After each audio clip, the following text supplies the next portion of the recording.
নেতাজি সুভাষ মুক্ত বিশ্ববিদ্যালয় থেকে যারা এবছর অর্থাৎ 2026 সালে ফাইনাল এক্সাম দিচ্ছ হিস্ট্রি অনার্স ফার্স্ট ইয়ার, তোমাদের জন্য আজকে আমি দিয়ে দিচ্ছি CCHI 3 পেপারের সাজেশন।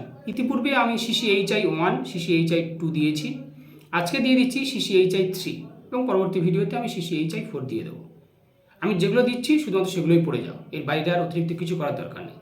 প্রান্তিকারী সাজেশন ফলো করলে অন্য কোনো সাজেশন ফলো করার প্রয়োজন পড়বে না, অবশ্যই কমন পাবে, নিশ্চিত থাকো। আর যারা এই পেপারে নোট সংগ্রহ করতে চাও স্ক্রিনে দেওয়া নাম্বারে যোগাযোগ করবে, সমস্ত কিছু হেল্প পেয়ে যাবে। CCHI 1 CCHI 2 পেপারের সাজেশন আমি ডেসক্রিপশন বক্সে দিয়ে রাখবো, লিঙ্কগুলো ডেসক্রিপশন বক্সে পেয়ে যাবে, সেখান থেকে দেখে নিও। আর যারা নোট সংগ্রহ করতে চাও অবশ্যই যোগাযোগ করবে। এবং আগামী ইয়ারে নোটস সাজেশন অ্যাসাইনমেন্ট সমস্ত কিছু তোমরা যদি নিতে চাও স্ক্রিনে দেওয়া নাম্বারে যোগাযোগ করবে। লিখে নাও, আমি বলে যাচ্ছি, তোমরা খাতায় লিখে নাও। মধ্যযুগের প্রথম দিকে ভারতে ভূমির মালিকানায় শ্রেণী কি ছিল ব্যাখ্যা করো। মধ্যযুগের প্রথম দিকে ভারতে ভূমির মালিকানায় শ্রেণী কি ছিল তা ব্যাখ্যা করো। পরের প্রশ্ন, সমসাময়িক ধর্মশাস্ত্রে ভূমির অধিকার সম্পর্কে সাধারণ দৃষ্টিভঙ্গি কীরূপ ছিল। সমসাময়িক ধর্মশাস্ত্রে ভূমির অধিকার সম্পর্কে সাধারণ দৃষ্টিভঙ্গি কীরূপ ছিল তা আলোচনা করো। পরের প্রশ্ন, নগরায়ন কি। প্রাচীন ভারতে নগরায়নের নির্ধারণের বৈশিষ্ট্যগুলো কি, অথবা নগরায়ন সম্পর্কে আলোচনা করো। নগরায়নটা করবে। আর একটা কথা হচ্ছে, লাস্ট মিনিট ফাইনাল সাজেশন আমি দেবো, তোমরা নিশ্চিত থাকো, সমস্ত কিছু হেল্প পেয়ে যাবে, চিন্তা নেই, চ্যানেলের সঙ্গে থাকবে। পশ্চিম রোমান সাম্রাজ্যের পতনের সাথে ভারতের নগরায়ন কিভাবে হ্রাস পায়। পশ্চিম রোমান সাম্রাজ্যের পতনের সাথে ভারতের নগরায়ন কিভাবে হ্রাস পায়।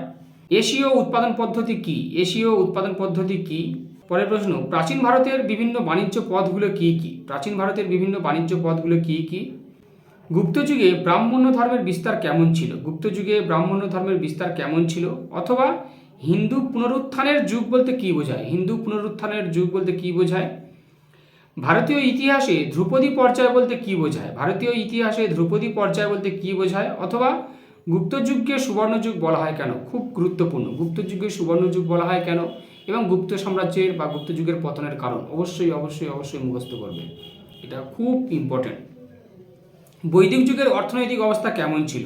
বৈদিক যুগে অর্থনৈতিক অবস্থা কেমন ছিল, এবং পরবর্তী বৈদিক যুগে তা কেমন হয়।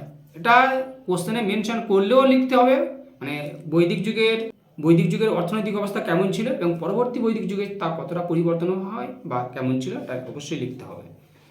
পরের প্রশ্ন, দ্বিতীয় পুলকেশীর কৃতিত্ব। দ্বিতীয় পুলকেশী খুব ইম্পর্টেন্ট। হর্ষবর্ধনের কৃতিত্ব, এটা অবশ্যই করবে, পুলকেশী হর্ষবর্ধন।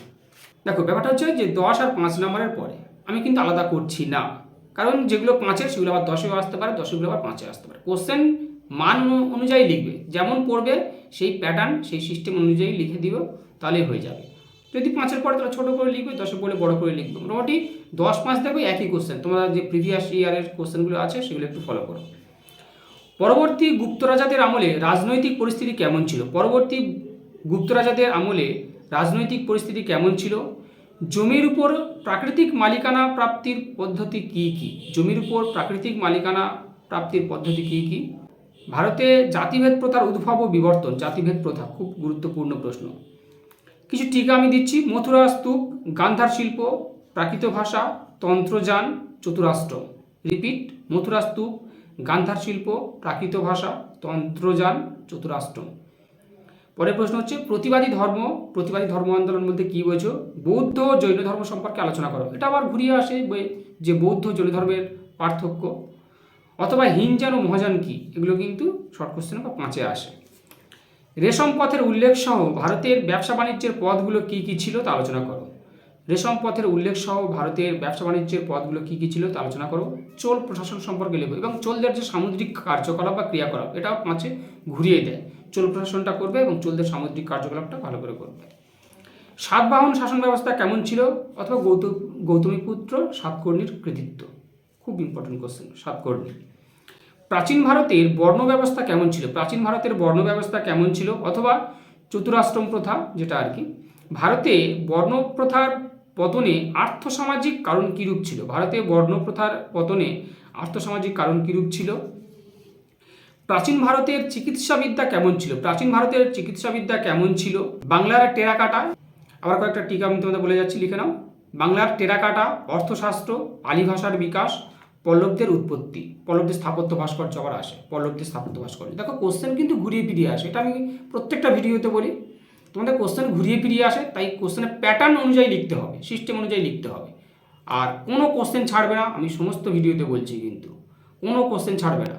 50-এর 50 অ্যান্সার করবে, দরকার হয় এক্সট্রা অ্যান্সার করবে, কিন্তু একটাও কোশ্চেন ছাড়বে না। নিজস্ব কনসেপ্ট দিয়ে খাতা ভর্তি করে লিখে এসো, তারপরে দায়িত্ব পরীক্ষা করো, নিজের দায়িত্ব নিজে পালন করো। তাহলে বাংলার টেরাকাটা, অর্থশাস্ত্র, পালি ভাষার বিকাশ, পল্লবদের উৎপত্তি বা পল্লবদের স্থাপত্য ভাস্কর্য। মৌর্য যুগের প্রশাসন কি কেন্দ্রীভূত ছিল? মৌর্য যুগের প্রশাসন কি কেন্দ্রীভূত ছিল? এবং মৌর্য সাম্রাজ্যের পতনের কারণ চন্দ্রগুপ্ত মৌর্য কৃতিত্বের সময় করে নিও। তাহলে মৌর্য যুগের প্রশাসন কি কেন্দ্রীভূত ছিল, এটা করছো, এবং এই সাম্রাজ্যের অর্থাৎ মৌর্য সাম্রাজ্যের পতনের কারণ আর চন্দ্রগুপ্ত মৌর্য কৃতিত্ব। ব্যাস, এই কটা, এগুলো আমি দিয়ে দিলাম, এইগুলোই পড়ো, ফলো করো। আর যদি তোমরা নোট সংগ্রহ করতে চাও, সেই এই ইয়ারে হোক বা পরবর্তী ইয়ারে হোক, অবশ্যই স্ক্রিনে দেওয়া নাম্বারে যোগাযোগ করবে, সমস্ত কিছু হেল্প পেয়ে যাবে। প্রান্তিক গাইড তোমাদের সেবায় রয়েছে, পাশে রয়েছে। আর লাস্ট মিনিট ফাইনাল সাজেশন পাবে, চ্যানেলের সঙ্গে থাকবে, সাবস্ক্রাইব করে রাখবে। যারা এখনও পর্যন্ত নোট সংগ্রহ করোনি, অবশ্যই স্ক্রিনে দেওয়া নাম্বারে যোগাযোগ করো, সমস্ত কিছু পেয়ে যাবে।